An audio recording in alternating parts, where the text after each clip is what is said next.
Na, huwag kayong gagalaw. Huwag kayong gagalaw, palabasin nyo. May stress. Takma! Up! Ingat, ingat. Yung hook ko nawawala.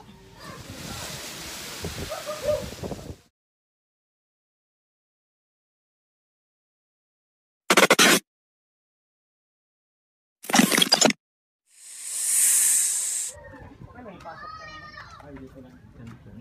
Bali, saan niyo po nakita yung ano? Itlog? Hindi ko malayo dito para. Pero may itlog. Oo, ito hindi may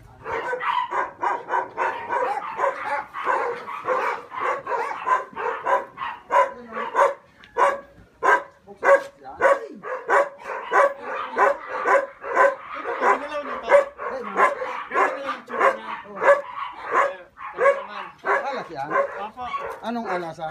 Kailangan natin ma-identified. Ito yung mga itlog guys. Darakulo, possible kasing mag cobra o ano. Darakulo mo? Dali unaan. Diyan ka kaya ba? Diyan mo diyan kaya ba?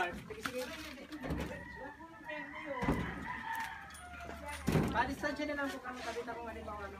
Pagka kung kaya Diyan nagbalik ko dahil? Live Macron TV. Ingat. Mag-video ka nila. Opo, pumakan na. Okay na kayo. Sige, ito kaya dyan. Napugin mo. Ito nga naman eh. Sige. Bubuyan ang kanya. Ano ba yun? Panayok. Mali nga na, pag may manaw, pag may buko. Kasi sa tiyatula. Uy, na yero. Yan na, yan na. Pareho yung siniro. Okay, sanabay na. Huwag kayong gagalaw. Huwag kayong gagalaw, palabasin nyo. May stress. Takma! Chicken talik mo. Ay, sana? Sana, yun na. Ayun na. Pabalik. Pabalik. Ground nut snake.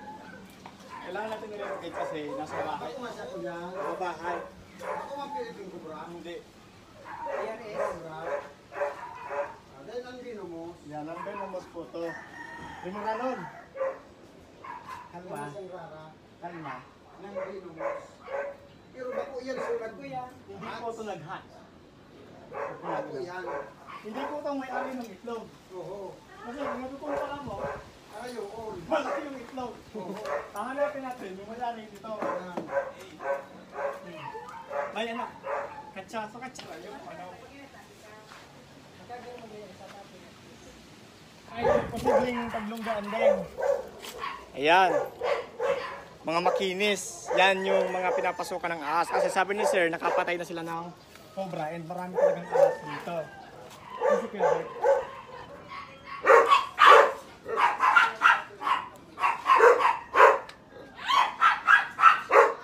may cobra dito. May patay na manok. Kaya? Kakada. Agang hindi nga na. Lat. Up! Ingat, ingat. Yung hook ko nawawala. Palasong mo dide. Palasong mo dide. Pato pa kasama. Yung hook ko nawawala.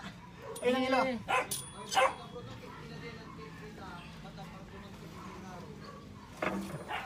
Dat lang.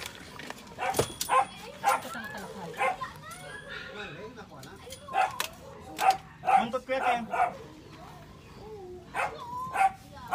Buntot. Iwag mo. Labas.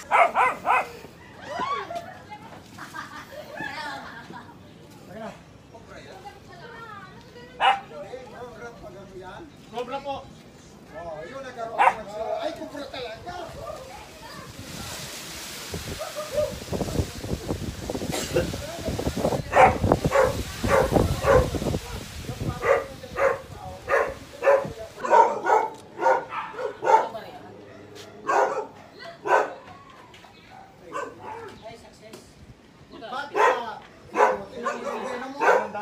Ano sila mo yung sa loob? May mga patay na manok ko. Buti pinahuli. Talaga yung Yan ang Cobra talaga, oh. Yan yung sa laring. apat na species ng cobra. Ito yung pumasok sa inyo. Ito naman yung brown rat snake. Ito, walang taglay na kamandag. Napapatay po siya. Napapatay po siya dahil napapagkamalan siyang Yung Philippine ngani, cobra. nakunaram Yung kulay niya, yung muka, parehas. Di ba, sugiran Pero pag lang dito nagagalit si po siya, Crystal? exposition. Hindi naman ganun Tapos ka. yung cobra naka-hood. Nagbubuka Ay, yung naman siya leeg. nagaganoon. Yung brown rat snake, exposition na. Tapos medyo manipis, pero Manipis, mahaba. mapayat po siya. Sabi ko. Yes, nag-letter Naiiyak yes man po siya. Naiiyak man nga niya kung ama. Yes po, yan. Ibig sabihin po ng tinatawag po siyang defense mode o defense mechanism. Pag ganun po, ibig sabihin nag-warning siya sa inyo, huwag kayong lalapis. Kasi tutuklaw siya. Warning lang po yan. Hindi naman po kasi basta-basta susubugin na tutuklaw. May tinatawag silang warning. Yun, maghuhod sila. Parang warning na lumayo kayo kasi natatakot siya. Once na lumapit pa po yung tao, kaya nga po marami. Parang nang-i-intimidate siya. Yan, opo. 2 meters. Inaano niya? Parang Yes. syringe po. Pag Alam niyo po yung syringe, yung pang-inject. Pag ginanon niyo po, ganun po kabilis yung talsik ng